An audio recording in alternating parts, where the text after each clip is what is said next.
Together in Greater Bristol and the Evangelical Alliance Bristol and District. Together we represent over 60 different denominations, churches large, small, different places, urban, rural, semi-rural, suburban. And we've come together to pray for and ask questions of our candidates for mayor, because we believe biblically that praying for the welfare of the city is something that the church is committed to doing. So thank you for coming.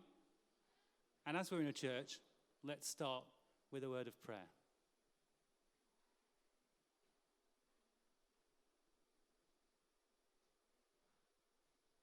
Heavenly Father, we pray for wisdom,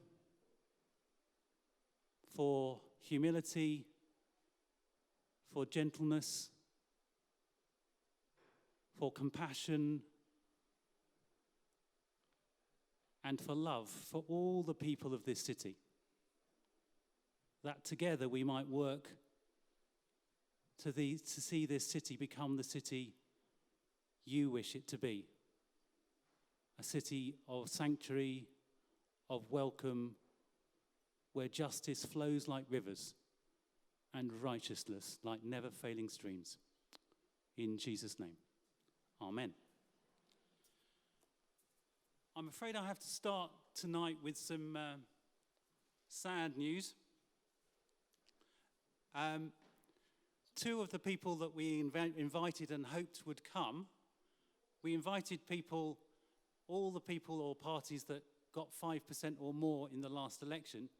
Two of those people, one with a bit more notice than the other, have declined to come. Charles Lucas, the Conservative candidate, has sent a statement. At the end of our time, the three candidates who are here are going to be able to make a statement, and Charles has asked me to read something out on his behalf.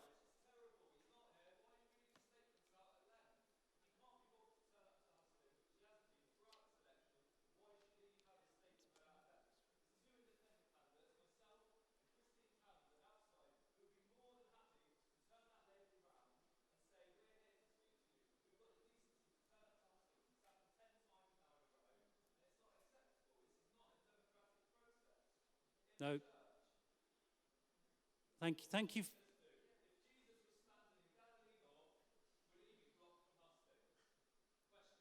It's a good question, but thank you for you've heard what I've said, and we're going to stick to the way that we're doing it.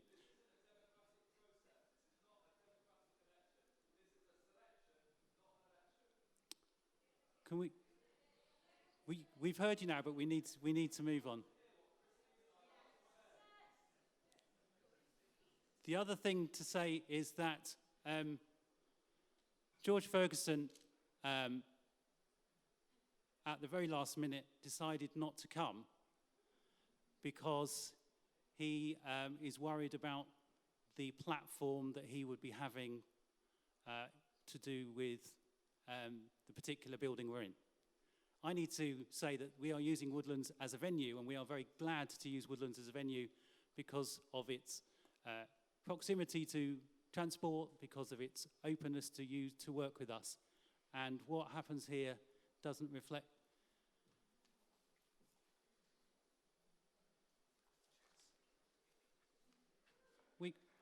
No, you're not. We can't. This can't happen.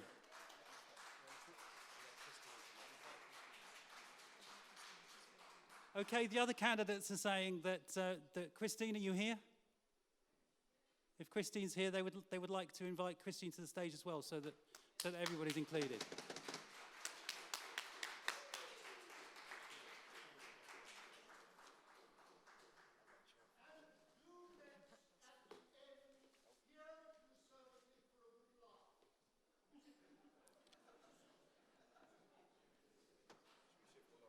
Well, it's all kicking off, isn't it?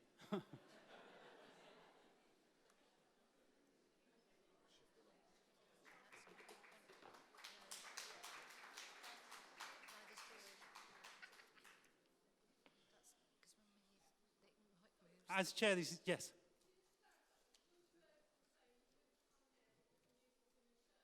He wouldn't come because it was a meeting in this particular church. That's all I can say at this point.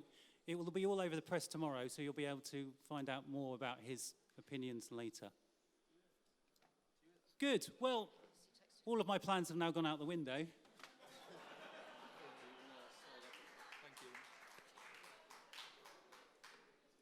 But Jesus dealt with the odd unexpected.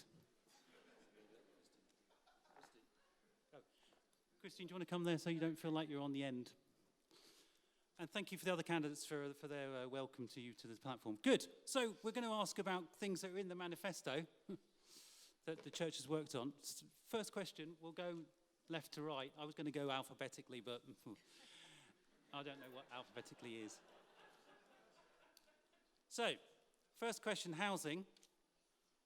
What would you do as mayor to make rapid progress in addressing the housing shortages in both the rental and owner-occupier sectors in Bristol? And I'm going back now to my original. You've got 2 minutes. Okay, thanks very much for inviting me. That's brilliant.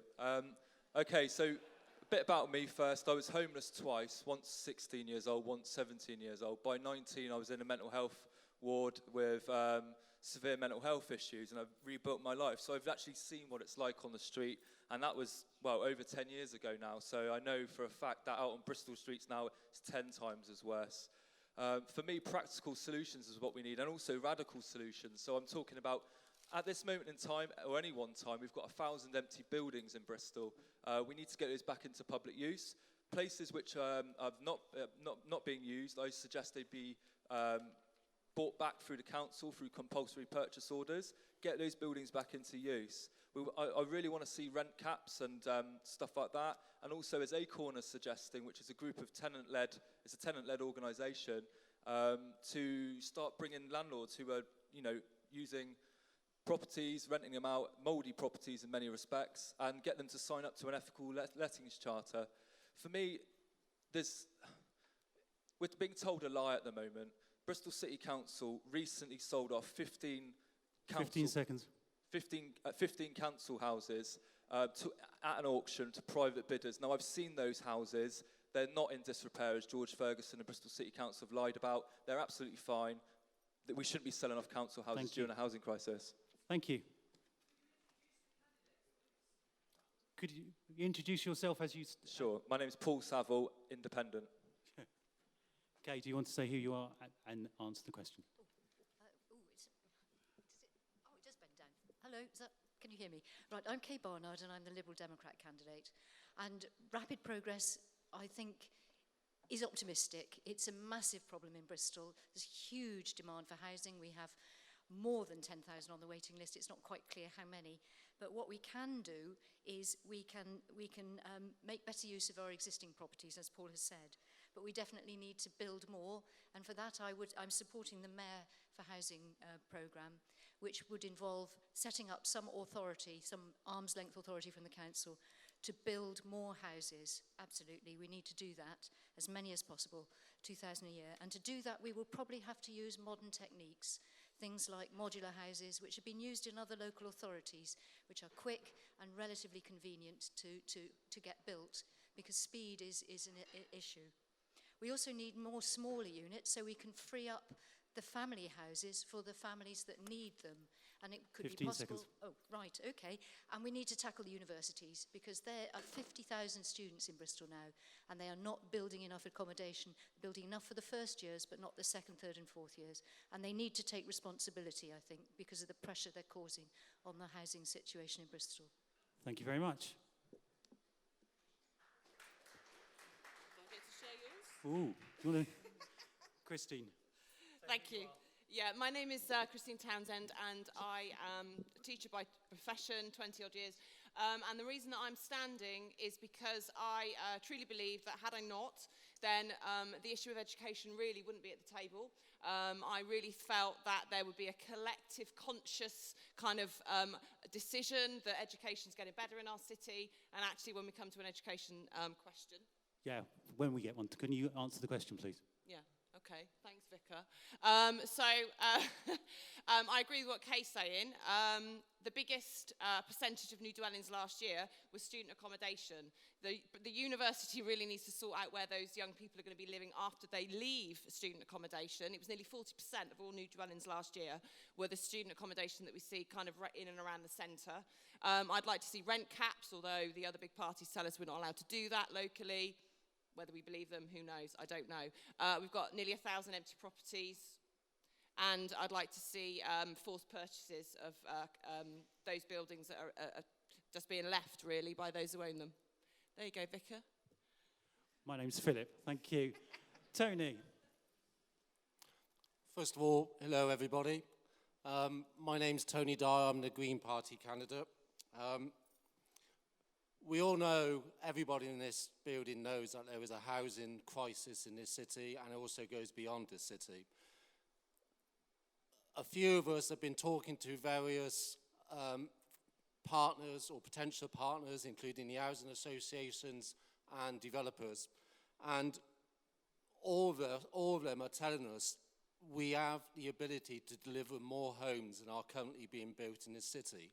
And it is important that when we deliver those homes are of different types and different tenures, because we have a wide variety of needs, from student accommodation, from old age pensioners who just want a granny flat or somewhere more comfortable to live than what they're currently in at the moment.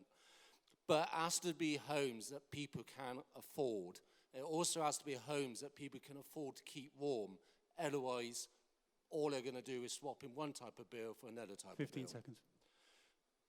So the simple solution to this is, one of the reasons why we have not been delivering housing is because of the restrictions that have been placed on the council by central government. So my proposal is to create a housing delivery vehicle that allows us to get out of those restrictions so we can start to build the homes that Bristol needs. Thank you. Marvin, would you like to introduce yourself? Yeah, hi, my name is Marvin Rees, and I'm the Labour candidate for Mayor of Bristol. I think there is a piece of... mic's too far. I'll tell you what, I'll hold it. Is that better? Okay. Yeah, so I think there's a piece of work to be done around reframing how we see housing. We know that the free market, uncontrolled, with no intervention, is not delivered, either in terms of building homes for people or in a private rental sector as well. So we know that it's undermining communities, it's undermining cities, whether people just can't afford to live in a place, or around by me, where people of ordinary financial means are being swept out of the area through the processes of gentrification. If we're not careful, what makes Bristol Bristol is going to be swept away by the increase in property prices that people are facing. We made a commitment to building 2,000 homes a year by 2020. That means we want to build our capacity over the next few years, at least 800 of which are affordable. It's not just about building the volumes of houses we need, it's about building homes that people can actually afford to live in. We've talked about building balanced communities as well, so that in our delivery, in our plan for housing, it's not just about building front doors that people can go and lock themselves behind and be isolated. We want to build communities, real communities where people can live together, and different types of housing, such as co-housing, community housing for small builders as well. 15 seconds. Yeah, we're into bringing land forward for use, engaging in compulsory purchase orders on empty buildings, setting up a delivery vehicle, council-owned, whereby we bring the city's land together under one body and then invite developers in to join with us. A key difference between us and the current administration is that we will not be selling our land off. We will keep the land, and we will be the lead developer. Thank you.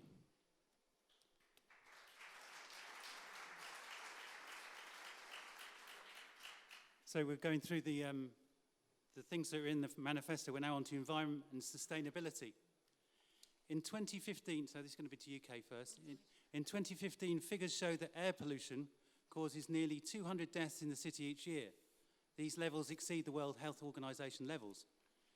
It is the most deprived, low-lying areas of the city which are mainly affected.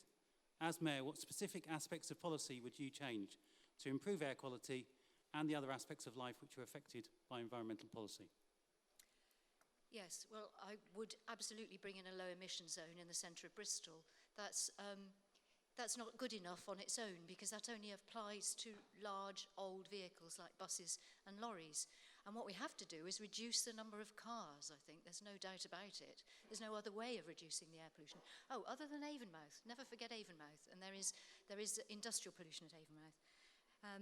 So we have to provide a good, high-quality, alternative form of public transport. I mean, it's as simple as that.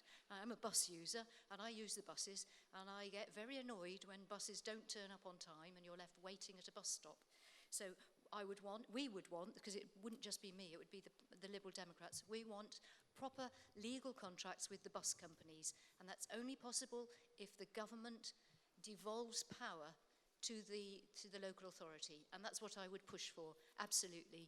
It's been done in other areas. We have to work with the surrounding councils to form something where we all work together in a combined authority or whatever the structure is, and come up with better systems for the public transport, for buses and rails, so that we can all get around without the need to drive our cars.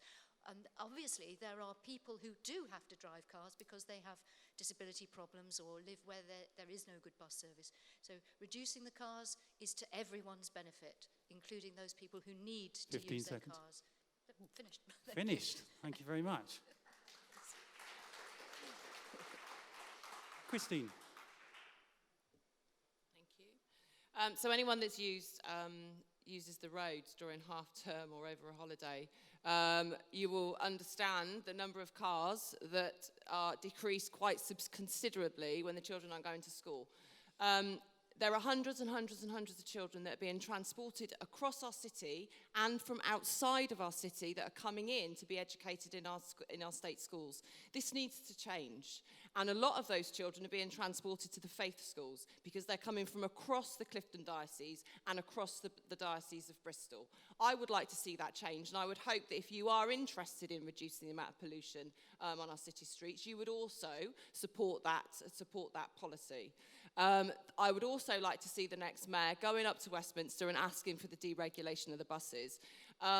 We have had a mayor in this city that has done quite a lot for Bristol on a national stage, but what I think has been missing is a mayor that goes and talks to Westminster about the actual change of policy and where we stand as a city. And I think that is what the next mayor needs to be doing, because unless we do, we can get back control of our buses. We're going to be doing this in 4 years. We're going to be doing it in 8 years. Thanks. Thank you. Under 2 minutes. You never see real politicians do under the time. All pastors. Okay, I think we've talked about transport, and obviously we do need to reduce the emissions that are coming from our transport use. And a low emission zone by 2020 will go towards combating that. But it's not just about people moving about, it's also about the freight and the goods that are being moved about. So we need to improve the amount of freight consolidation that's being done in the city so that we can keep HGVs as far as possible away from the city centre.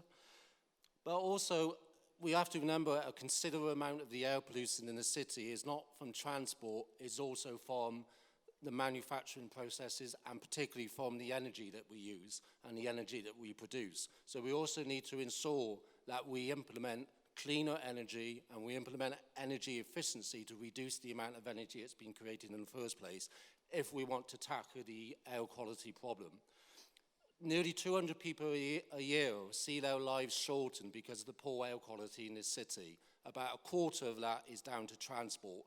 So we need to make sure that we also tackle the 3/4 that is down to other reasons, which include processes such as those that go on in Avonmouth, which has probably one of the most serious impacts in terms of air pollution.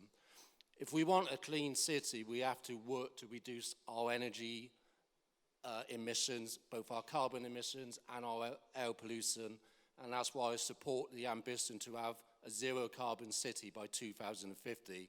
However, I think we should go further that and try to bring that forward as much as possible if we want to have a city that we can all live and see our children living in for the future. Thank you very much. I mean, the way the question is framed makes it clear that this is a fundamental issue of social justice, both in our city and overseas.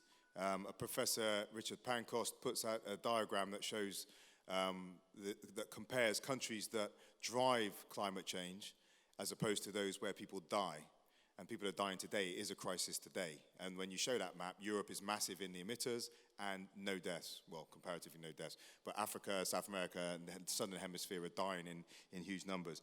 I think there's a couple of things. One is about individual behavior change, and then there's the responsibility of political leaders and institutions to create the conditions in which people can change their behaviors.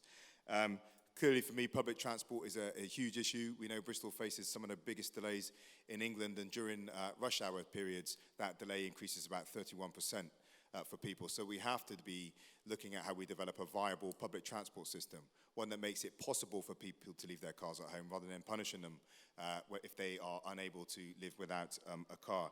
We want to commit to Bristol being carbon neutral by 2050. I take Tony's warnings into account that that's probably too late. It's a political goal, but we're committing to 2050. We want to make all Bristol City Council buildings running on renewable energies by 2020. And I think there is a piece of work to be done on food miles as well. There's a growing movement in Bristol about using community gardens. We had a fantastic opportunity with Green Capital, not just to tell stories, but to take some practical steps to put people in touch with local food supplies. And I think we can step that up. And I know there's been a strong history of that in certain parts of the city. 15 seconds. No, that'd do. Thank you.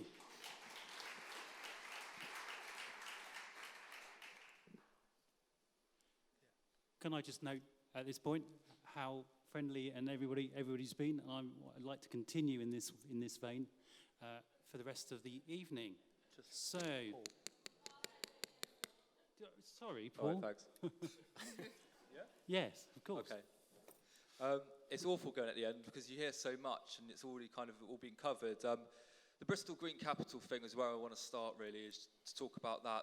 Like Marvin said, it was a fantastic opportunity. As a green activist, I would have really liked to see more kind of practical things going on, investment in people, investment in communities, etc., rather than the PR and the we are green. Instead of saying we are green in posters and billboards, which cost us thousands of pounds, instead use that money to actually make us green.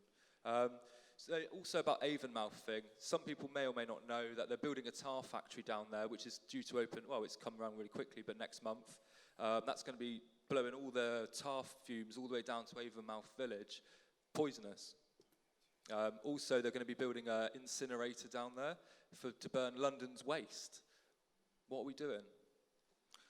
Also, we spent £2.3 million on putting signs all around Bristol saying 20-mile-an-hour zones. We were having a conversation about the other day. I nearly got run over today on my bike because someone was driving at 40, you know? Either it's not being policed, how do we police it? I'd like to see the money spent on practical, real cycle lanes where possible, so it's actually separate from the traffic, rather than putting on those red lines everywhere where it doesn't do anything. And then finally, I just wanted to mention about carrot and stick.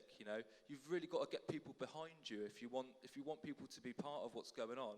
You've got to give them, a reason to do it rather than just punishing people all the time. It doesn't work for me. I want to encourage people into that debate and interested in what's going on. Thank you very much.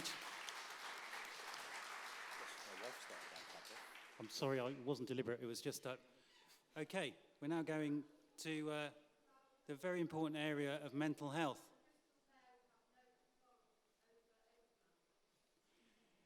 Avonmouth is in Bristol. Avonmouth's in Bristol. Yeah. I know it's forgotten about, but it is in Bristol. Avonmouth is within the city of Bristol. Good, mental health.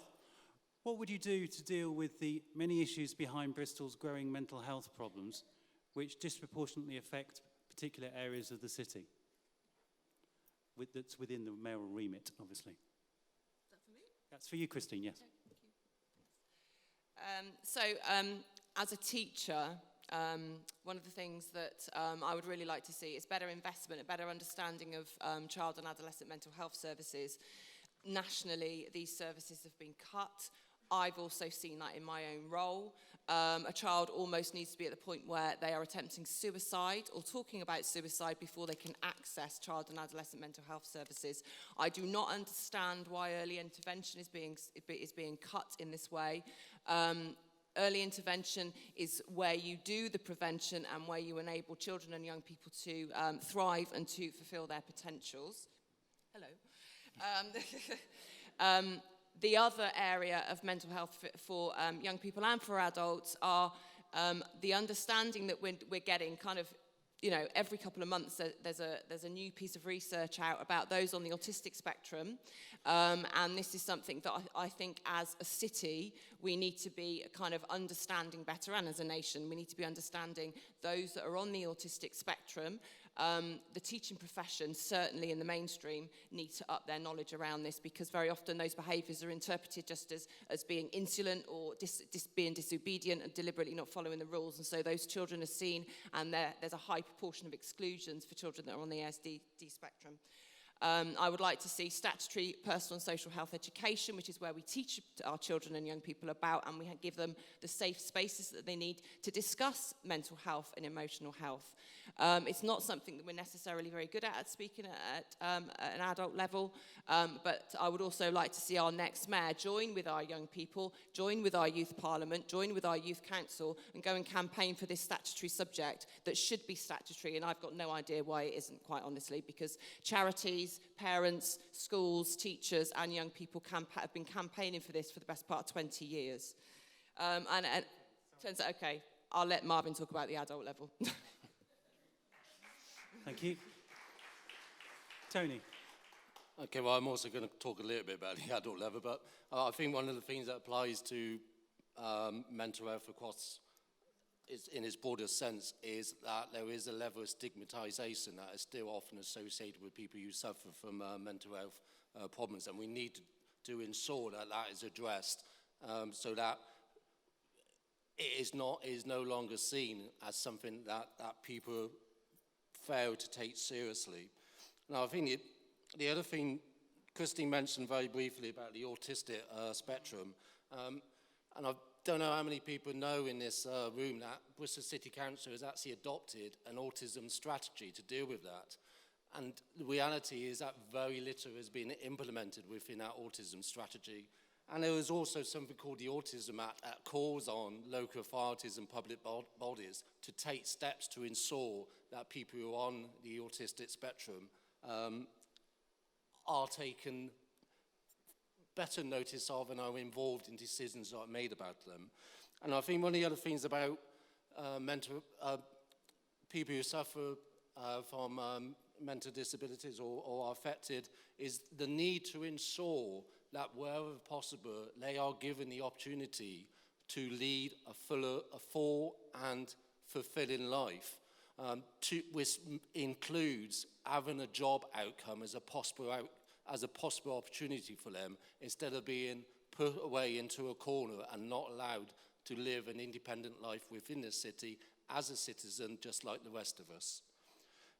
I also very briefly mentioned that we did have a problem with children's and adolescent mental health services, that there was a danger it was going to be privatised and sold off to Virgin Care. That hasn't happened so far, but we need to remain vigilant and ensure that services like that are kept within the public sector so that they are not used so that people can make profits out of other people's misfortune. Thank you, Tony. Marvin. So mental health is, you've got to be careful with numbers, but population level health, including mental health, is about 10% down to services for people who run well, such as the services when you get sick. It's about 30% down to personal behaviours, and about 40% down to social policy. I missed a percent out there, but you get the idea. But mental health particularly, is a social outcome.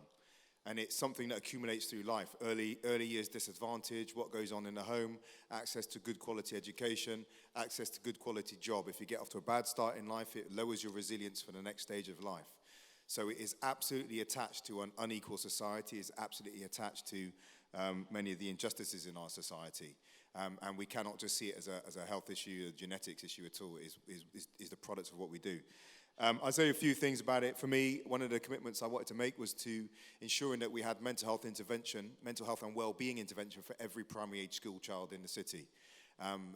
Academic attainment must be put alongside the development of a whole self, a well self that is able to overcome challenge. It means that we must work with our voluntary community sector. Many groups like Nalari, Hawkspring, they work with people in ways that many of our big providers cannot or will not.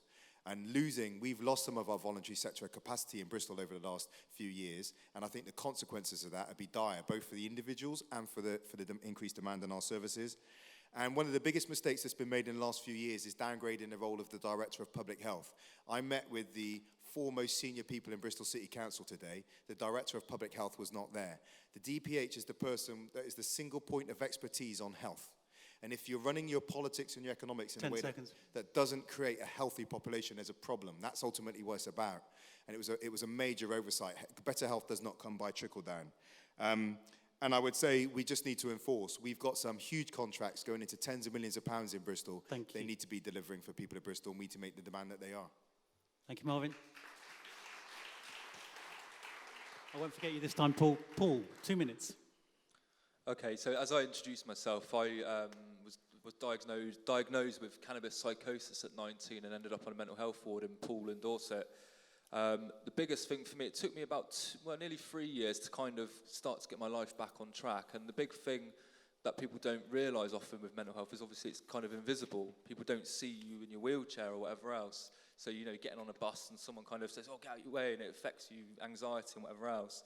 So what I'm interested in is trying to create a culture where it's acceptable, which is why at the hustings I have been invited to, like this one tonight, I've tried to speak very openly about it and very honestly and very authentic, you know what I'm saying, authentically, yeah. So, trying to create a culture where in Bristol we can actually, talk about honestly, at workplaces, if, you're trying to hold a job down, you don't want to mention to the boss, oh, I'm feeling depressed. For me, that's something that we should be open about, Talking about the autism in Bristol, it's a shame that Bristol still seems to think it's autistic friendly when we've just seen massive cuts to the Bush Respite Centre in Hengrove. We've been campaigning on that. They've had their beds slashed from 15 to 5 beds, I think. 13 beds to 5. And it's this is affecting whole families, not just the people using the service. So what we're campaigning for really is to get that funding not just ring-fenced, but protected, so we can look after the most vulnerable people in our society. Marvin mentioned NHS and stuff, absolutely fantastic. But the main thing for me really is making sure that we fight the Tories, because they're destroying our communities, and also pushing forward to really change the culture in Bristol with mental health. And last but no means least, Kay. Thank you. Mental health is a massive issue in our society. I mean, it's thought that at any time 1 in 10 people is suffering from mental health problems, and overall 1 in 3 during their lifetime will. And it doesn't just, it's as Paul said, it's not all hidden. I mean, the people who are homeless on the streets have a very high incidence of mental health problems, and it's very and social background is a big factor in that. So what would I do? Well, I have experience of having been a non-executive director on an NHS trust, and I know that there's money that could be released from working better with the council on things like care in the community, and that money could be funding better mental health services, and particularly for young people, because it's the young in particular where mental illness usually first presents itself. And that's what I would do. I would release resources by better working, not only with the council and the NHS, but also with the voluntary sector, because I know that a lot of the organisations which currently help people with mental health are in the voluntary sector, including some of the church organisations. And so that's what I would do. It's about working together to improve the services and the provision for the people in our society who need it. Thank you. Now, we're staying on the manifesto, but you probably, the questions haven't been put by me, but we're going to start hearing from some people who put questions or have come with questions. So there's a representative here from Bristol Hospitality Network. I'm trying to see where he's gone. And there's a microphone down here, so if you're being brave, I'm hoping that microphone's going to work. We're going to hear a question about Bristol as a welcoming city. Okay, I'm on. Thanks. Bristol has pledged to be a city of sanctuary. I'd be interested to hear what practical steps you would take to improve the process of integrating new arrivals to the city, particularly asylum seekers and refugees into the social and economic life of the city. And I guess I'm asking that particularly in the context where we still have many asylum seekers who end up destitute in the city. We have the situation where many people can't legally work in the UK, and we also have many private landlords who won't take people on housing benefit, which applies for many refugees and obviously affects other people. So some practical steps to improve integration for new arrivals. Thank you. And that first goes to Tony. Okay, thank you. I volunteered for a few days working over in Calais, working with the refugee camps over there, and the situation is absolutely appalling. And Britain's major contribution to that was to spend £18 million on building a fence to keep the refugees out. That's one of the few times I've been ashamed of being British, being in their work. What made me proud to be British was all the volunteers that are over there, a lot of them coming from this city. In terms of practical steps, you're absolutely right. Bristol is a city of sanctuary. It has to be much more than just being something that is an opportunity to get some photos taken. Talking to the various charities within the city who've been working on looking after refugees and asylum seekers, one of the things they've said is that they're all voluntary organisations and all the work tends to be focused on them. What they want is they want a strategy for asylum seeking refugees that brings all the different organisations together so they can share their experiences and help each other. When we went over to Calais, we took 5 van loads of food and products and clothing over to Calais. We brought 5 van loads of food and products back to Bristol, which was food that could not be used over in Calais. It's a two-way thing. And I think the other thing to say in relation to this, I met a few days ago with an organisation called Citizens UK. You are working in Bristol at the moment to work with private landlords to provide accommodation 15 seconds. for Syrian refugees that are already that are being brought over to the city from the refugee camps around Syria. What they're finding is private landlords will take refugees in if they have a guaranteed income. What we have to look at is how we can make sure this city can provide that guaranteed income so that those landlords know that they are going to have that consistent income. Thank you, Tony. Marvin. Thank you. I'll say some specifics in a minute, but there is a context to this as well. And I think it's about challenging the narrative that happens at a national level. When the Prime Minister makes a throwaway comment like you went to Calais and come back with a bunch of migrants, that's absolutely unacceptable. And I think actually here is, and I'm glad the church is doing this today, because this is where the church can stand strong, remembering that the person you profess to follow was a refugee at the age of 2. Yeah, so this goes to the heart of what of the most taking care of the most vulnerable people in our country. So challenging that narrative, and a friend of mine who's a Sudanese refugee came here as a journalist. That's his point. He doesn't want to be seen as an object of charity. He's a professional. He came here with something to contribute, and now he's a public health manager managing the inner city area of Bristol. So changing that's important. I think along with that, there is a piece of work to be done around identity in the UK, and perhaps whiteness even. I think there is a little bit of a crisis of identity that means that sometimes the population in the UK struggles with diversity and difference. I think there is something about being English and white that is a little bit undefined, that people need some help navigating so they have the security that they can cope with people who are not like them, who don't speak like them, coming to this country, and that will do something for the context. Outside of that, we've lost funding to our ESOL, English as Additional Language services, which is absolutely essential for people being able to navigate our services and employment in the UK. We need to create volunteering opportunities.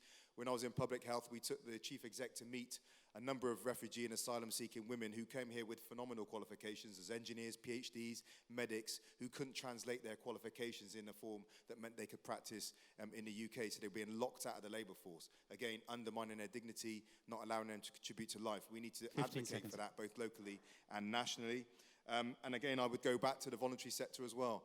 Many of our big public providers are too unwieldy to be able to work with dynamic communities, and working with our voluntary sector and our faith communities who are reaching out to new peoples will actually be essential. A little bit of investment goes a long way. Thank you, Marvin.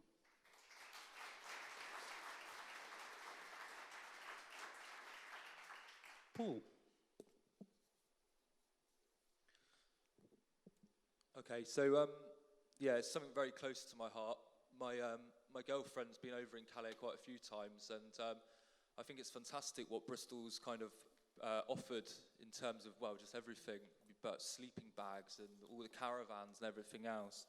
But we want practical solutions to this rather than just a talking shop. And a few things I've just written down now, just off the top of my head, encouraging local people who are interested in Bristol to host a refugee in their house, which could be on a moving basis.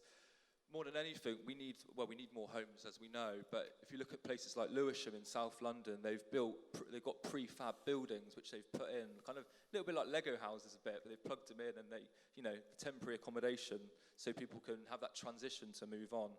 I support the City of Sanctuary's push recently. I read in the newspaper about free travel. I think it was for 50 refugees on first bus, so people can actually, because when you first come to Bristol, even when I came in 2007, I was lost. That was a really good thing, not just PR-wise, but also to practically help people. And also equalities training for Bristol City Council staff. I know firsthand that people are quite ignorant to what's actually been going on. And these people are coming from war-torn situations, so we need to actually understand what's going on and allow people to tell their stories in however, through the media or through events, multicultural events, and celebrate and welcome these people. Thank you very much. Less than 2 minutes. Okay. Yes, I think we all of us could be refugees, other than, there but for the grace of God go I. And what these people need is dignity, absolutely. But they also need skills, houses, and good English. And we should be looking at ways to provide those things. I chair a charity which actually helped to fund learning skills for some refugees at the City of Bristol College. And that's not good enough, is it? It shouldn't be down to charity. There should be better ways of working this out. As has been said, some of them already have very useful skills and are not allowed to use them. It's a difficult situation. I absolutely support Bristol as a city of sanctuary, and we need to make sure that there is a budget to go with that. I think that's about all I want to say, really. Thank you. Thank you very much. Okay, what I want to bring to this is the gendered element, actually, to women that are seeking sanctuary. The experiences of refugee and asylum-seeking women are very different. Very often they're coming over, they've experienced some kind of sexual assault, sexual trauma, sexual rape. I've worked quite closely with the Refugee Women of Bristol, which is the one charity that I'm aware of, the third sector organisation that I'm aware of, that brings women together in a safe female space where they're able to then access services, very specialist and very skilled services that are unfortunately have been cut in recent years. I'd like to see those, the value of those services and the impact that has, not just for those women, but also on their children, because very often women are coming over with children and they're bringing children over once they arrive. That's an element I really want to add to this question. The other thing I want to mention is the children that come to Bristol to be educated. St George Primary School, which is the Church of England school on Brandon Hill, has over 30% of its children who have English as a second language. Now, not all of those children will necessarily be the children of asylum seekers or refugees, but maybe a number of them are. What I'd also like to raise is that the Cathedral Primary School, which is also a Church of England primary school, has less than 1% of its children for whom English is a second language. Now, that is telling us something about how schools in this city are either playing their part in educating and helping the children of refugees and asylum seekers or not. The other statistic that I want to raise is the Cathedral Secondary School, which is 2% of its children have got English as a second language, whereas the City Academy's got nearly 80 of its children who for English as a second language. There is a separation in our school system that really needs to be looked at as well with this issue. Thanks. Thank you. Tony's not feeling very well, so he's gone to... he's back. He might be on his way back, so pray for for the guy. There we are. Good. My apologies. That's okay. We're hopefully Valerie Williams. Is there Valerie Williams? Can somebody wave if they're Valerie Williams and wants to ask a question? Valerie, are you really willing to come and use the mic, or do you want me to ask the question on your behalf? Val, oh, it's Val. You come and use the mic, won't you, Valerie? Quick. So it's a remote mic. Pardon? It's a remote mic. There's a mic there. I could take it. Here we go. The mic just there, Valerie. Do you want the question, or do you remember it? I think I can remember it, but... There's your question. Okay. Yeah. I really feel there is a serious division between the haves, the have-nots, the rich and the poor in the city, and I just wondered how any potential mayor would consider narrowing the gap to redistribute wealth in a way that everyone is reasonably happy. Thank you, Val. Great question. There's quite a lot of statistics and things in the manifesto about the poverty gap. And Marvin, you're on first for this question. I went first last time. Okay. Oh well. So I think the first thing to do is make sure that people know it's what we want to do. I'll share with you a short story. VOSCA, the Voluntary Community Sector Support Organisation for Bristol, hosted an event for the Local Enterprise Partnership. And for those of you that don't know, the Local Enterprise Partnership. That's a partnership between private sector and public sector that's supposed to take command of how we develop our economy. And the way we develop our economy is the driver of our inequalities. So I sat in the room. I was asked to attend. And as I sat in the room, the representative opened up by talking about, he looked at me and said, "We don't do social policy." And I said, "But economic development is the ultimate social policy." And as the conversation went back and forth between us, I said, "So who is at the top table at the Local Enterprise Partnership talking about how the way we are going to do economic development is going to reduce inequalities?" His answer to me was no one. So it seems to me that's a fairly significant omission, that the assumption is being made that we should just grow the economy. High tech, green tech, whatever the next flamboyant media sector, creatives, we'll just do that and somehow it will trickle down into opportunity for everyone. And we know that it won't. So absolutely commitment is there. But I think also what we can look at some practical steps in the meantime. We know if we know the shape of our future economy, we can start by intentionally equipping young people from the most deprived parts of our city with the skills that they can use then to take advantage of those economic opportunities. That's not currently done. I think we need to be explicit with the range of institutions in Bristol. It's not just City Council. 15 seconds. It's not just the Bristol City Council, it's our universities, it's our police force, it's our private sector. If we can get common agreement across all those institutions that Bristol should be a city that has no areas in the top 10% deprived in the UK, as we currently do, then we're making a real promise. If it's a City Council doing it alone, you know it's a false promise. So it takes a collective city action. Thank you, Marvin. All the way down to Paul. Okay, so one practical thing I'm proposing is a special Bristol tax. As some people may be aware, Vodafone, for example, don't pay UK tax and continue to refuse to do so. What I want to try and propose is this Bristol tax that will tax some of the corporations trading in our city. And as a small business owner, I sell tea on a street corner. And when I started my little business, I really struggled to buy simple things like the stove and the gas bottle and the pots and pans. And what this corporation tax, this Bristol tax idea will do, will tax these corporations, and that money can go to local small independent traders, including homeless people, so they can start to buy pots and pans, for example. I'm also interested in when Gideon Osborne, or George Osborne, whatever his name, Dodgy Dave, whatever his name is, talks about the national living wage. I'm quite interested in Bristol promoting its own living wage that works for Bristol, so it's an example to other cities. I'd like to see the arms trade shut down in Bristol, which operates in North Bristol, and like Marvin says about, instead of using that technology to go around the world killing people, actually to save people, to invest in green technology. I'd like to see those engineers put to good use. More than anything as well, people need homes. If people haven't got homes, when I was homeless, I couldn't get a job.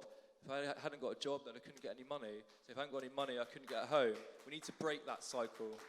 And all these inequalities are linked. Crime, health, finance, etc. We need to start working on breaking that chain and actually look at practical solutions where people can actually start to rebuild their lives. For me, in my opinion, we've seen 4 years of Bristol being destructed. I've not felt welcome in my city for a few years now. We need to start really looking at how we can practically help people. Thank you.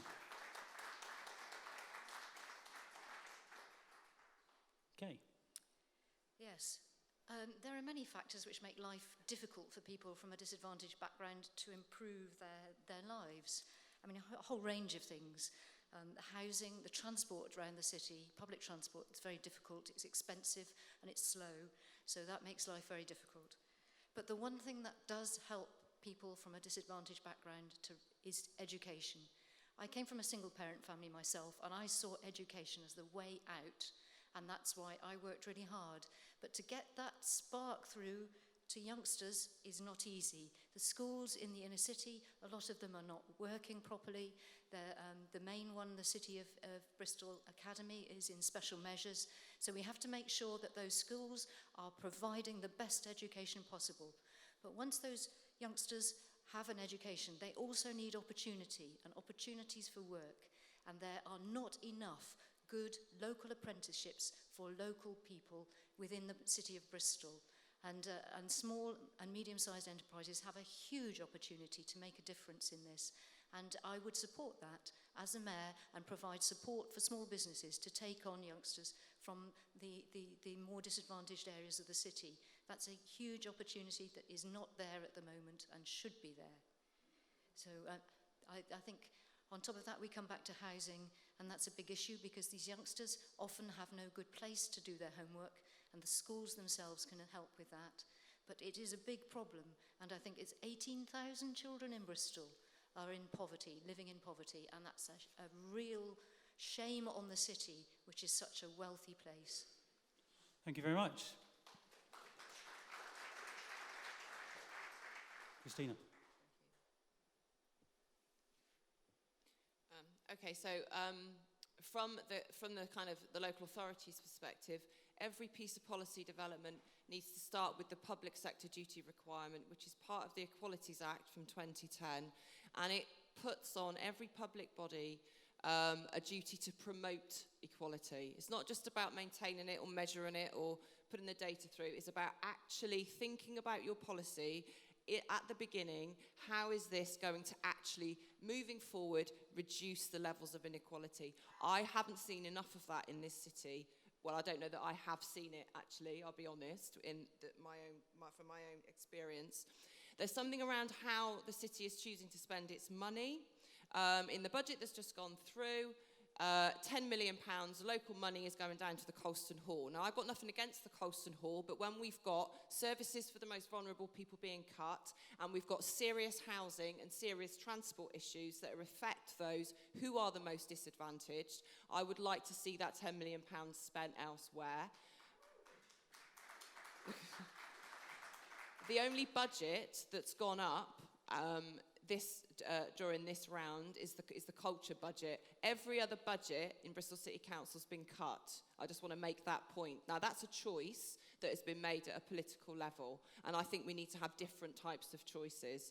And the last thing I want to mention is about our schools.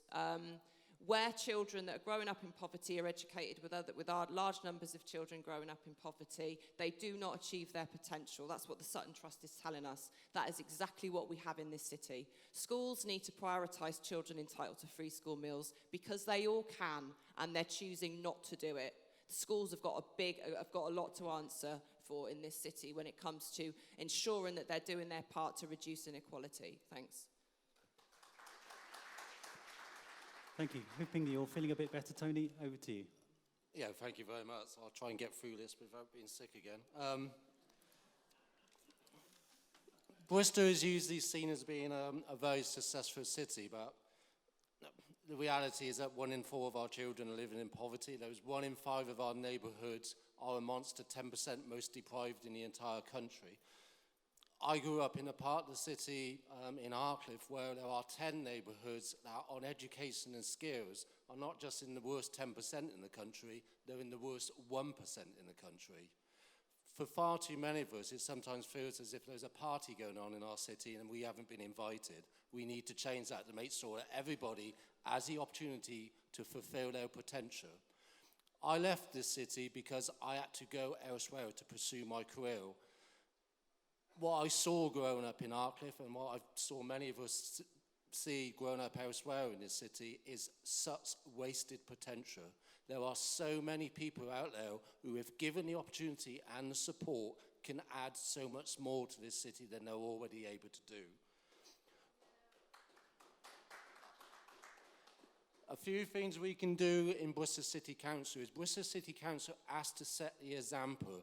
It has to make sure that the people it's employing at the very top reflect the diversity of this city and take people from all backgrounds. It has to use the powers it has within the Social Value Act to make sure its suppliers and its supply chain implement values that will provide a much fairer city now and for the future. And finally, Bristol City Council needs to be not just a living wage payer, it needs to be an accredited living wage payer, just like Birmingham is and Brighton, which means that all its supply chain also pays the living wage. But the living wage is only part of it. We need decent wages further up as well. It's no good having everybody just down at the living wage level. We want decent wages for everybody. Thank you very much. And in a Radio 2 link, we're now going to ask a living wage question. Somebody who wrote in green pen but didn't put their name on the question about living wage said, I'm a full-time retail worker. Can anybody remember that question? Would you like to come and ask it, or would you like me to do it for you? I'm very happy to do so. I'm a full-time retail worker. Whilst I have benefited from the living wage, many company benefits have been changed. For example, our breaks have been reduced, overtime and bank holiday bonuses have been removed. How can you protect the workers who work for big companies in this city? Over to Paul. Well, kind of touching on what I spoke about before, I would like to see this Bristol tax being brought in. But there's an interesting thing going on in Bristol at the moment where some businesses remain, I won't mention them, who they are. I know one of them is Cafe Amore, for example, in the centre of town, where they weren't paying the wages. So they were taking people on for 2 weeks and then just sacking them off without paying them their fair wage. Now, what people collectively did was go and picket outside Cafe Amore, for example. I think it's up to people. It's not just up to the bosses at Bristol City Council to make sure that this happens. It's actually up to all of us, that we stand together in solidarity. And then if we see one of our brothers or sisters being attacked, then we get outside Cafe Amore and say, this is outrageous. And it really worked. It put pressure on the boss, and he eventually paid this girl her proper wages, which she earned, and that really worked. So for me, it's, we've got system stuff going on, but also we want to, encourage people to get involved in what's happening and really oppose those sorts of things and those practices. But like I say, I'm interested in setting the bar even higher for Bristolians, that we set the way. Bristol's always been that way, We set the way. We don't just accept what central government tells us and, suggests. We're the light in the future that's actually setting it for the rest of the country. So I'm saying more money, less taxes. Thank you, Paul. Kay. Well, this is really a national problem, isn't it? The gap between those on low pay and those at the top has been widening, and not just in this country, but in many of the developed countries across the world. And that's something that's very difficult to address as a mayor. I mean, I find it very difficult to understand why a business would not treat the people who work for it with respect and treat them fairly, because any business should do that to be successful. I mean, I've been in a small business myself, helped run one, and any business is only as good as the staff you employ. And we've only got to look at what happened to Sports Direct. Has anybody followed what happened to Sports Direct? They were lambasted in the press because they weren't treating their staff fairly. They were cutting they were making people do time, extra time that they weren't being paid for, that sort of thing. And what happened was the company is now in real trouble. So we do have power in our own hands if this is publicised. And I don't know, it's an interesting question as how the mayor and the council could attack it, but I think they could, because we can choose who are the suppliers to the council, and the council can choose the suppliers to be those that they consider to be treating their staff fairly. It's difficult to see what else you can do other than lobby nationally, and lobbying nationally is a big thing that I don't think has been done very successfully on the part of Bristol in terms of fairness. As Marvin has said before, you know, it's all very well being a dynamic city attracting high tech, but there's an awful lot of people in the city who don't work in the high tech sector, and they should be respected and promoted as best we can by the city council and the mayor. Thank you very much.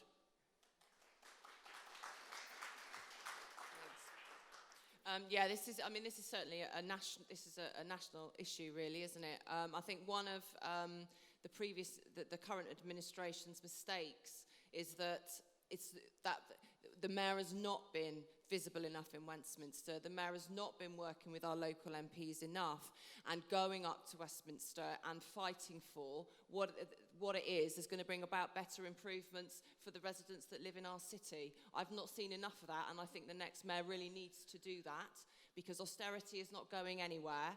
As for big companies or smaller companies, I suppose at a local level, the city council and the leads, the political leads certainly, although the officers can't do it, but the political leads are in a position to call this out. If it's going on at a local level, it can be called out, as with the Sports Direct example that Kay just said. At a national level, it's about lobbying central government and demonstrating that this is what the residents of Bristol actually want. And I also think that Bristol City Council needs to be very careful about how they do their procurement to make sure that those supply chains and those that they're giving their contracts to are actually living up to the living wage, and they are making sure that the conditions for workers are protected. Thanks. Tony. Okay, I think that is one of the problems we are facing in more recent years, or through it's been going on for quite a while, is the steady erosion of workers' rights within the workforce. And that's been, I think, brought to its zenith now with the trade union bill, which is basically designed to stop workers being able to be represented. And if that means stopping them also from going on an effective strike. Over the next couple of days, we're going to have the junior doctors are going to be striking. The way they have been treated by, and I have to say his name very carefully, Jeremy Hunt, has been atrocious. Retail workers have been mentioned. Retail has some of the highest turnover in staff, and it's no wonder because of the way they treat their staff. You have call centres where as soon as somebody goes to a toilet, they get a timer starts on their computer, and if they're not back by the time the timer finishes, then they get dot. We were thinking of you when you went off to the toilet if you didn't come back in time. It felt like it, I tell you. I think the other thing with that council, it is a national issue, and that's been mentioned a few times, but we can also do things locally. There are different ways in which workers are mistreated. In the construction industry, we have a problem with blacklisting. The council adopted a motion, which was put forward by my party, not to use any construction company that has been involved in blacklisting of employees. We need to make sure that's enforced. We need to make sure that we ensure the procurement process is used so that organisations that are not treating workers fairly are not part of the supply chain for Bristol City Council. But above all, 5 seconds. as was mentioned before, we need a mayor who's willing to go up to number 10 and say, this is not acceptable. I'm going to stand up for the workers in Bristol, regardless of what that may do in terms of my relationship with you. I'm standing up for people in this city. Thank you, Tony. Last, but by no means least, Marvin.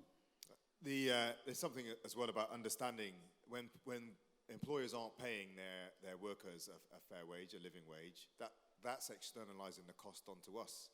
We end up spending money on the consequences with benefits payments and other services that have to kick in when people are being paid poverty wages. So we've got to make sure that we see it for what it actually is. These things aren't happening in isolation. People have said so much already. We have tremendous buying power in Bristol City Council. We can demand the kind of practices we want from the kind of organisations that we would prefer to do business with. Again, it's the result when you're offering me a deal. It's not just the price you're putting on the paper. It is also the wider costs and the wider benefits I get from the way you do your business that matters.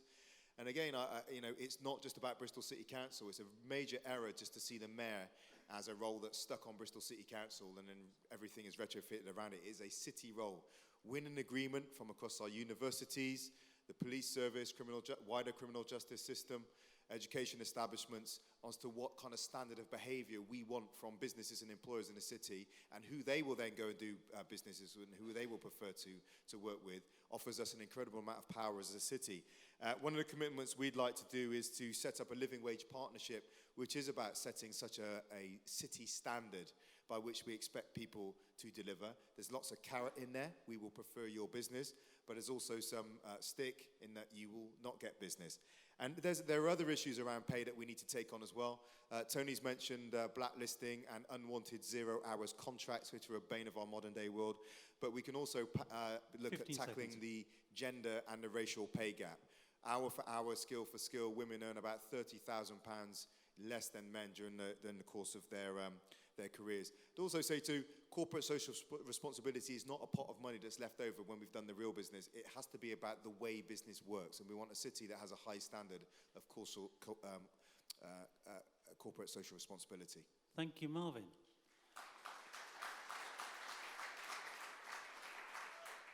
It's good to know that in a church gathering we've got somebody here who's under 20. So Ben Bacon, you want to ask a question. Ian, can you get the microphone? Where's Ben? I can't, hang on, wrong glasses. Ben, would you like to ask your question? Do you want it here or do you remember what it was? It's B, by the way. Sorry, B. Bacon. That's all right, don't worry. I apologise. No problem. As a 17-year-old, I'm quite alarmed that I can't vote in this election. It bothers me. And I know a lot of people and a lot of teenagers and my friends who would love to vote in this election. Would you consider lowering the voting age? Thank you, B. Thank you very much. And I think we're starting with Kay. Yes, the answer is quite simple, yes. I mean, the 16 to 18-year-olds who are disenfranchised at the moment, well, 17-year-olds, they are the future. They are our future, and we need their voices to be heard.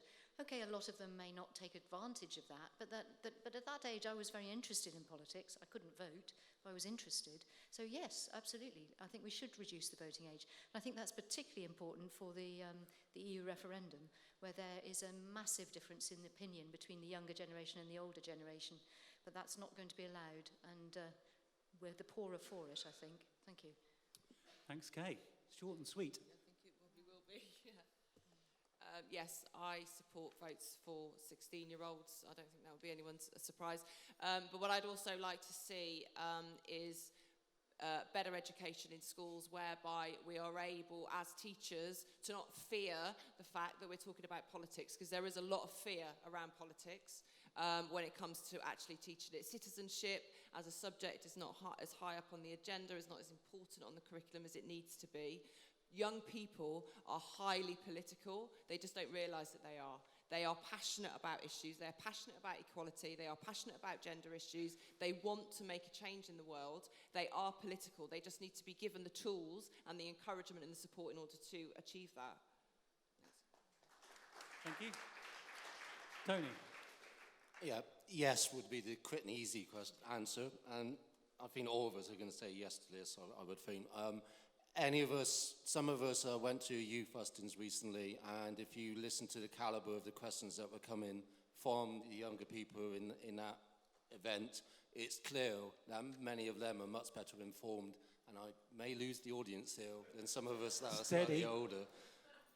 And also, I think if you look, Bristol City Council has something called a youth council, and also have some youth mayors. And if you see the reports that they're bringing into full council on a regular basis, including about mental health, then you recognise how much they have to add to this city and to this country wider. Yes, votes at 16 and as soon as possible, please. Thank you. I'll say yes. And it's good, okay, actually, to make the connection with the EU as well, because we know younger voters are more inclined to vote to stay in. They know their future's on the line.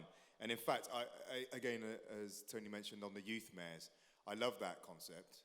I actually think that rather than just being a position, we should give them a budget, because the quality of the priorities that they've set out for Bristol would be incredible to begin giving younger people in that political position real money to spend on real services. And I think they actually, the evidence says they would make some good decisions. And I also welcome it. On Saturday I was out and I went to give someone one of my leaflets. I don't think it was just about me, but I asked, she refused to take it. I said, do you vote? She said, never have, never will. She said it with a real badge of pride. And I thought, how demoralizing. So when people want to get involved, all welcome. I think on terms of, we do need to do a piece of work around political education. One is, I agree with Christine, it needs to be happening in schools. We need people to be more politically literate, not less, which is one of the reasons I have dismay about this kind of anti-party language that goes around, which is so superficial. Secondly, I'm minded of Martin Luther King. When he took over his church in Montgomery, one of the first things he did was start to run political seminars for his congregation to make sure his congregations were politically literate and ready for the civil rights battle that was coming up. That's very important, I would suggest in here. And thirdly, test the quality of your journalism. It's not always the best window you have on what's really going on in political debate in this country. Thank you, Marvin. Paul.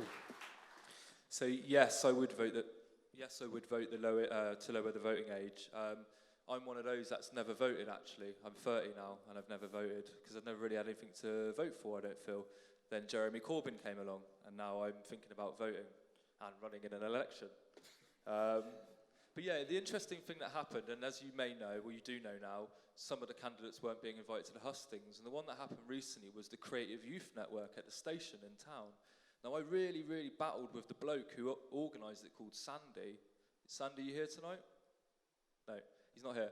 But basically, I really said, look, it should be up to the young people. And he said, no, the young people have decided. Now, I love it. It's so funny because the young people sent me a Twitter and said, why weren't you there, Paul? And I sent a tweet back and I said, well, I wasn't invited. And they said to me, well, we're really interested in your ideas. And I said, well, that's just how democracy goes. Now, the fact is that these young people are 16 years old. The last time there was a mayoral election, they would have been 12 years old. So this is literally their first taste of democracy, seeing a selection, not an election, only seeing some of the candidates. But like I say, they did use their initiative, and they got straight on the Twitter and said, we want to meet you. And a long story short, we were going to go meet them today, but unfortunately I got the wrong location, and it wasn't at the station, it was in Knoll West. But they really said, look, we want you to be there, and that's fantastic. So yeah, I agree with Marvin as well. You know, that budget idea is absolutely fantastic, absolutely brilliant. I'm in support of that. And let's not forget, the last big anti-austerity demo in Bristol was organised by sixth formers, right? They got 5,000 people onto the streets, the biggest demo in years. The typical activists like me struggle to get 100. They've got some kind of magic button that they press, and they do it in a different way. Yes, they are interested, and they're absolutely active. Thank you. Last question before we allow you to give us a statement from yourselves for a minute. In American elections, they talk about the first 100 days. My question, because I'm allowed to ask one, but it's a question on behalf of everybody here, is what would your priorities be in your first 100 days? And secondly, are you willing to come back to face a similar but different place where we can call you to account for those things that you've pledged you're going to do in 100 days, and the church says, how are you doing, how can we help you? So who was the first on? I think that would be Christine. Okay. So 100 days, and are you willing to be accountable for the 100 days? So yes, if I become the mayor, I would come back in 100 days, no problem at all. My priorities, my first priority would be to get some of our head teachers around the table and start asking them how it is that they're going to contribute to reducing inequality, the levels of inequality in this city, because that's where it starts. We have social selection in our schools. This is particularly prevalent at our secondary level, and I want to see all secondary schools prioritising children that are on pupil premium, which means free school meals. And I'd be asking them basically how they're going to make that happen. The other priority is re-looking at the budget, because I really think that there are some things in the budget that need to be reallocated. We need to focus on that public sector duty requirement. Does spending 10 million, for example, on the Colston Hall actually help to reduce inequalities? And if that can be shown by those that are proposing it, that over time that will happen, and therefore everybody gets access to the Colston Hall. But my understanding is that they charge. And I can't remember the last time I went to the Colston Hall, because it's about 30 quid. And that is outside of a lot of people's budget when they're looking at kind of arts and culture. So that would be my priorities. You've got 45 more seconds if you want any more. Well, I think the money's quite big, actually. Okay, good. So in less than 2 minutes, no, you can have your full 2 minutes, Tony. Your first 100 days priorities. Well, and are you willing to come back and be held accountable for them? Yes, and that's actually part of my first 100 days priorities, is to work with the different members of my cabinet so that we produce an action plan for each of the areas that I've identified as being priorities for me, so that it can be then measured how I'm going to deliver what I've said I'm going to deliver in a way that you, the people of Bristol, can measure and hold me to account upon. It's not going to be a simple thing like renaming the City Hall back to the Council House or anything like that. It needs to be something that's going to make a difference to people's lives. So within the first 100 days, there will be a detailed and measurable plan of action for each of the priority areas, which in my case is how we're going to deliver the housing we need, how we're going to produce the transport system that we need, how we're going to deliver the energy for a clean planet that we need, and how we're going to deliver the education and skills so we can start addressing some of the real inequalities within the city. So that would be my first 100 days, is basically telling you what I'm going to do, and then come back here so you can tell me what's wrong with those 100 days action plans. You've got another 45 seconds. You're all doing very well. Any more? No? Marvin? Yeah, 101 days, the first 100 days is about building the basis for that plan and making sure that we establish the relationships across all the sectors in the city, across private, public, voluntary community sector, that we're going to need in place to be able to deliver that plan. One of the things that's exercised my mind over the last few years is that we've been talking about education, we talk about equality, transport, homes, we've been talking about this stuff for a long time. So one of the challenges to get at is, why has it not happened? If we've all been everyone agrees it needs to happen, so why has it not happened? And I think quality relationships is one of those things. It's very difficult to measure, it's intangible, but it's absolutely essential. When I was director of our local strategic partnership, we had the structure, but we didn't have the relationships. And that meant what was an incredible opportunity was actually dysfunctional. For me, I want to make a major announcement on housing and health, if I just focus on those two for the moment. And one of the things I think has been lacking is leadership that is visible, accountable, and empowered. And you can ask more questions about the empowerment section and the mayor retaining all executive power. And that's meant that things have been blocked and not happened. I'd have an interesting conversation with the return of my accountability, because I think it is about political accountability to, if we talk about the church in this instance, but it's also about the church's accountability to the city. You have an incredible social network with incredible resource, incredible resilience. The challenge back is, what role are you going to play, not just in providing services, but in helping direct policy? When I arranged for church leaders to meet with Barbara Jank some years ago, that was the challenge I put. When Barbara Jank said, okay, I want the churches at the table with me, my response at the end of that meeting was also, now you've been invited to the table, you need to have something to say, because the invite is there and the door is open. So I think it's actually a relationship of equals, and it's a two-way accountability there. Thank you, Marvin.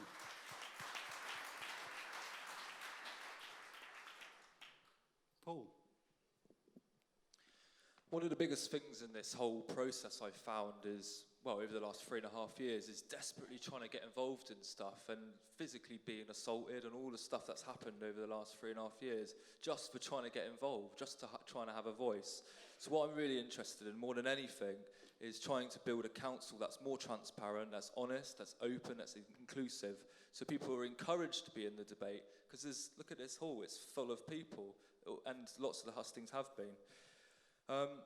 One of the practical things I want to try and suggest is direct democracy. I'm really in favour of direct democracy, and one of the things I've been talking at hustings is using the internet, harnessing the internet, so people can, say resident parking zones, for example. You could really see what the city was saying about them if they had a voice. Even if it wasn't counted as anything, Ferguson could have seen that people were for or against it. And we can use the internet on a regular basis to do that. One of the biggest things as well, I'm tired of this city being run really, well, it's corruption. We're seeing the port being sold off for £10 million by Ferguson to two merchant venture friends on the cheap. That's 95 pence per square metre. I'm sick of this corruption, it's not on. Service directors getting massive pay increases. Nicola Yates now on £196,000. Councillors voted it in, 84% of councillors did that, whilst our frontline services are cut. So that's the priority for me, is to try and present and promote a Bristol City Council that works for us, because we pay their wages and they must be reminded of that they're accountable to us. And then, like I say, on the housing and homelessness, I want those empty buildings open, and on the Bush Respite Centre, I want to make sure that we're looking after these autistic children and their families. And then the other thing, I want to promote this referendum. I believe that Bristol, if they would have known what would happen if we had a mayor, then the vote might have been different. I know that Barbara Jank's been to Westminster to push for the referendum, but I want to move that forward so we can have another vote on it. Thank you, Paul. Finally, Kay. Yes. Do you think the council is working very successfully for the people of Bristol? Because I don't particularly think it is. As Paul said, there's a whole issue over transparency and democracy. So my first 100 days would be trying to sort out the way the council works to represent better the interests of the people of Bristol. And that really, part of that is about empowering and training the staff who are there, finding out they are, I think there's a huge turnover of staff at the council, and I think that's because they are not respected, they are not encouraged to learn about the jobs that they're doing and interact with the wider community. So again, that's a very important thing to do. But again, it's setting priorities over the spending, as everyone has said. I think we all have a degree of unanimity on this. And pressing government, absolutely lobbying government for the powers to improve the transport and the housing inside this city, because those are two of the most important issues that the city faces. And I would share power. Our current mayor has all the power in his own hands. He doesn't share the power with the councillors. He has a nominal cabinet, but they have no rights of, there is no power delegated to them. And that's one of the things I would do, is I would share power with the councillors. They are elected representatives, and at the moment they are to a certain extent irrelevant in the system. So that's something absolutely that we should be doing, we should be looking at. Yeah, I think that's it really. Make the council work better, make sure it's transparent and accountable, and set the priorities for spending. And thank you for saying about the Liberal Democrats and the referendum. Obviously that's something I would push to see whether or not everyone agrees that we still need an elected mayor. Thank you. Thank you very much. So now everybody has 1 minute, yeah, just about, to say whatever you would like to say to tell the church people and the people who are going to take this message back to their churches, what you would do and why you would want their vote. Starting with, I don't know how to do this fairly. Let's start with the people who came late. And to show that we do really welcome them, let's start with Paul. So thanks for inviting me, first of all. It's the first one where we've stood outside and really spoke honestly and openly to people about just desperate to be involved in the process, and you're the first people I think have actually let us in. The OVO ones didn't, and the rest, so thanks.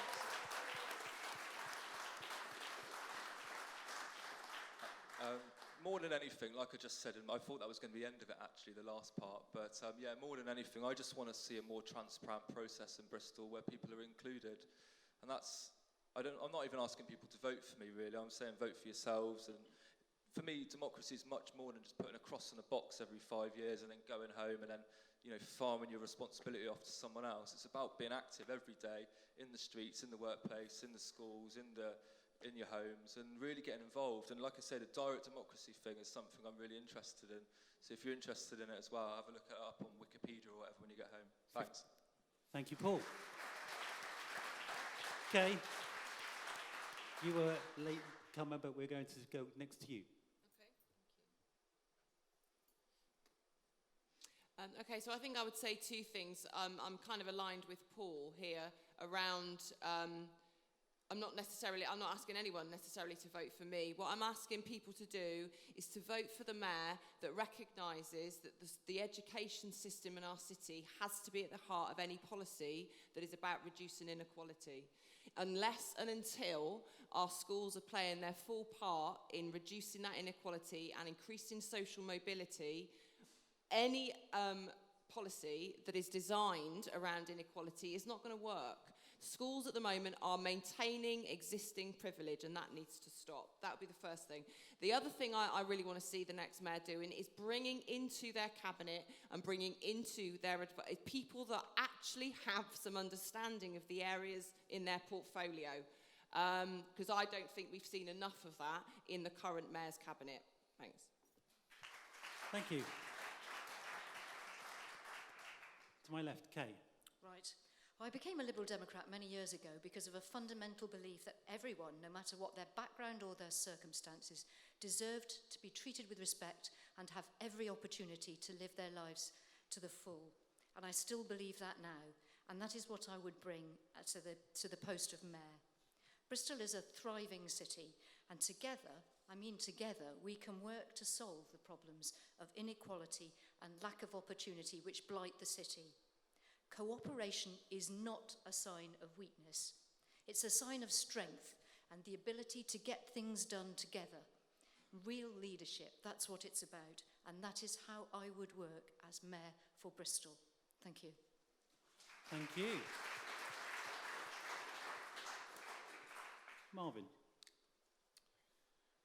So I grew up in Bristol when my mum had me. She was by herself, brown baby on the way, couldn't live anywhere except for City Road.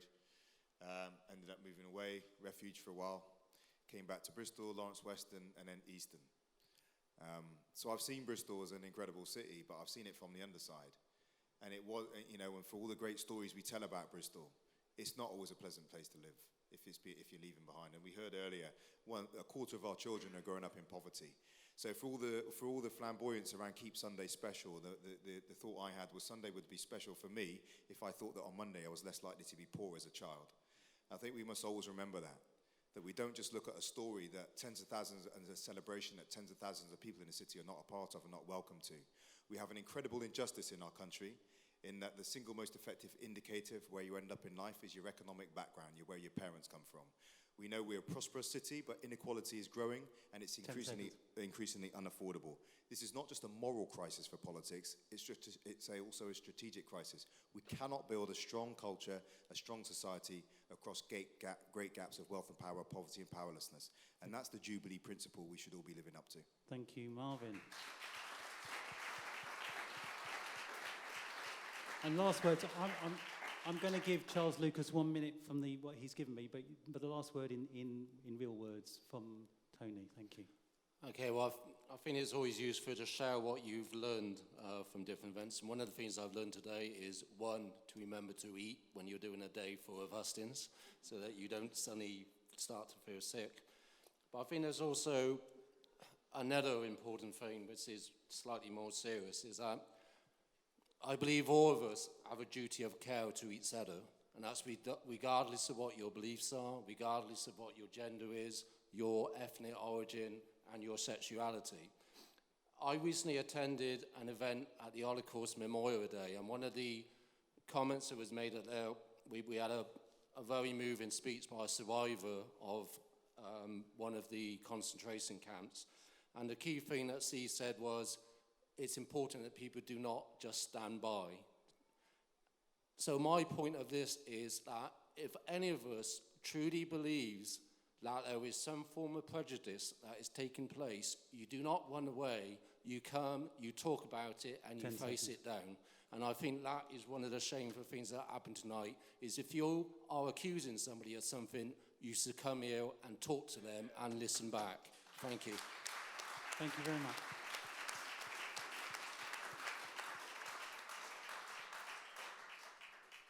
The Conservative Party were invited to come, and Charles was going to come and then wasn't going to come. There was going to be somebody else coming, but he sent a statement. Firstly, may I say how sorry I am to be unable to attend today, as I was already booked to attend a different election event. I'm very excited to be standing as a Conservative candidate for the role of Mayor of our great city.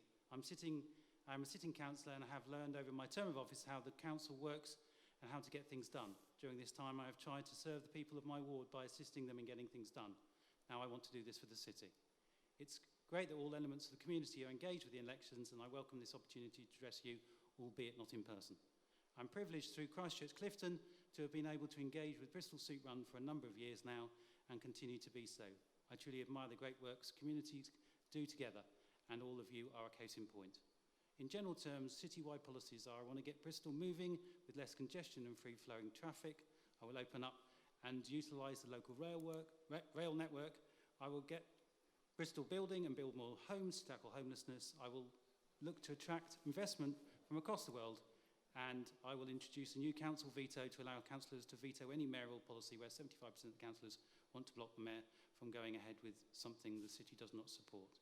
So for all these reasons, please support my campaign to deliver a better Bristol for everyone. Please contact me if you wish to discuss anything. So that was his statement. Can I thank everybody for coming? But we said we'd finish at 9 o'clock, and it is now 9 o'clock. On the panel, would you like to answer this person's question? It seems to be, are you up for staying for a couple more minutes? In the spirit that we've, yes, okay. Yes. Would somebody like to, Ian will bring you a microphone. I hope it's on one of the issues that are in the manifesto, an election, rather than something that is considered outside. If it was outside, I will have to. Something that cropped up today, actually. Marvin, we've spoken a few times. I'd love to vote for you. I've said whatever happens in this election, I've given you my word, I will come and spend the next 2 years in Easton cleaning up the litter in Easton. I think whoever becomes Mayor of Bristol needs to be unifying the city, bringing everyone together, getting everyone to work together for the right reasons. So I think everyone here can agree with that.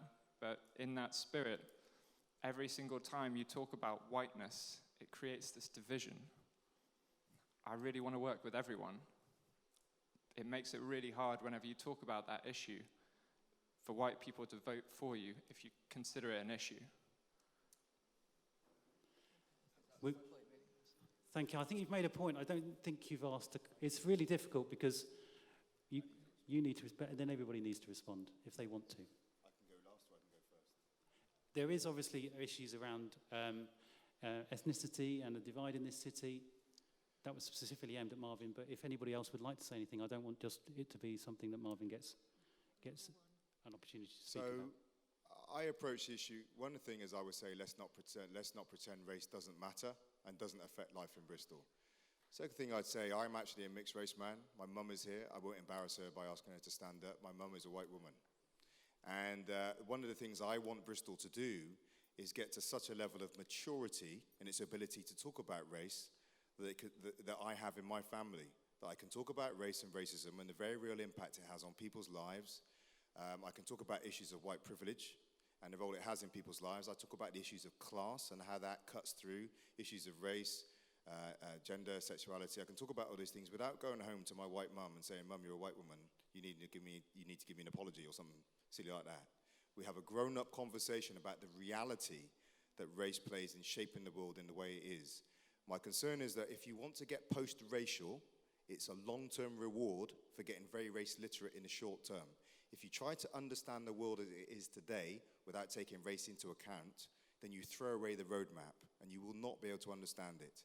So I think actually Bristol as a city, particularly in light of its history and particularly in light of its current status as an international city, not just even today with 91 languages being spoken here, but going back over hundreds of years, has to have the ability to talk about race. To sweep it under the carpet is no way forward. Thank you, okay, and within that, we have to talk about what it means to be black, what it means to be mixed race, as someone whose parents come from either side of those boundaries, and what it means to be white. Thank you. Anybody else? Anybody else want to say anything? No? I think I'd reiterate exactly what Marvin's saying, only I'd be coming from a gender perspective. The idea that we can understand how it is that we reduce inequalities between men and women, and we put an end to the endemic violence against women and girls without understanding where it is that it's come from and the patriarchal structures that's created it, we're never going to get there. We have to face up and we have to acknowledge that some people are white, some people are mixed race, some people are Asian, some people are women, and some people are men. Thanks. Thank you, Kate. Tony? I think it is important that we address the issues that affect this city. We cannot ignore the fact that there is a lot of prejudice within the city. Some of that is down to race, some of that is down to gender, some is down to class, sexuality, religious bias as well. We need to be able to have an adult conversations about those issues and look for solutions. Otherwise, we'll just carry on repeating the same mistakes over and over again. Yep. Anybody else? Paul? Do you want to say something? Just quickly, yeah. It's just something I wrote a couple of years ago, but we are all unique, but fundamentally the same. That we all, at the end of the day, sometimes we... Huh? Oh, right. Oh, right. I've read Kay's script, apparently, but... no, so yeah, fundamentally we're all the same, that we all cry at the end of the day, sometimes we get depressed, etc. But, fundamentally we are the same, that we all require shelter, water, food, etc. And this lady's yawning here, so I'm going to shut up on that one.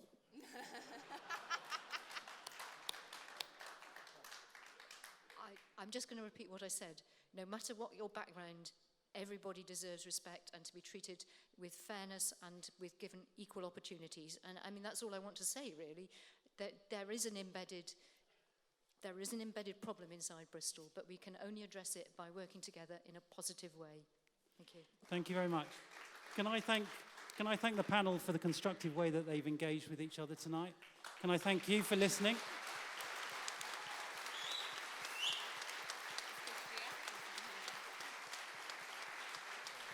Can I offer you the opportunity on the way out to get one of our church's manifestos, and there are 21 questions there that some of which we didn't have time for.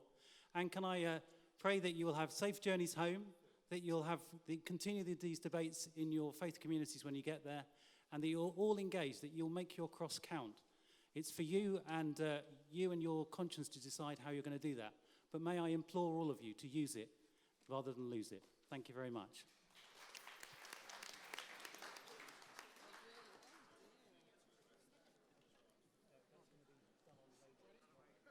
Ladies and gentlemen, thank you for attending tonight. If I could just ask you, if you're not staying for the annual general meeting of Churches Together, you can make your way quickly through into the lobby. You're quite welcome to stay. We'd encourage you to stay, but if not, please make your way through the lobby, and the meeting will start just in the front part of the church here in 5 minutes. Thank you.